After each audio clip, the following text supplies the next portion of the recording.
মহালয়ার পর থেকে একেবারে ফেস্টিভ মুডে রয়েছে কলকাতা। দ্বিতীয়া তৃতীয়ার পর চতুর্থীতেও কলকাতার বিভিন্ন প্যান্ডেলে মানুষের লম্বা লাইন লক্ষ্য করা গিয়েছে।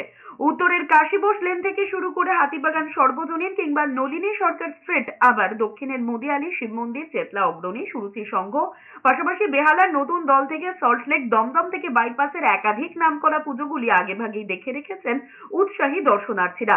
তবে এই আনন্দ উৎসবে যাতে কোনোভাবেই নিরাপত্তা বিঘ্নিত না হয় তার জন্য ময়দানে থাকছে কলকাতা পুলিশও। পুজোর দিনগুলিতে শহরে চলবে কড়া নজরদারি। চতুর্থী থেকে সেই নজরদারি আরো সুদৃঢ় হবে।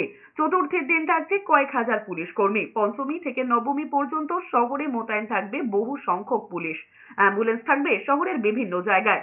শহরে থাকবে কুইক রেসপন্স টিম বা কিউআর টিম। এছাড়া শহরের গুরুত্বপূর্ণ জায়গায় মোতায়েন থাকবে পুলিশ। কোলে নিয়ে আসছেন, আমরা তাদের সাথে কথা বলবো। দাদা, কেমন লাগছে? बहुत अच्छा लग रहा है। मैं पहली बार यहाँ में हम लोग मुंबई से आए देखने। मुंबई से आए, बच्चे को लेके आ रहे हैं, बहुत भीड़ है तब भी।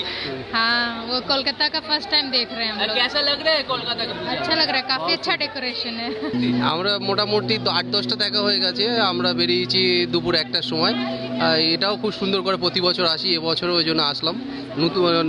নতুন নতুন থিম করে, তো খুব ভালো লাগছে।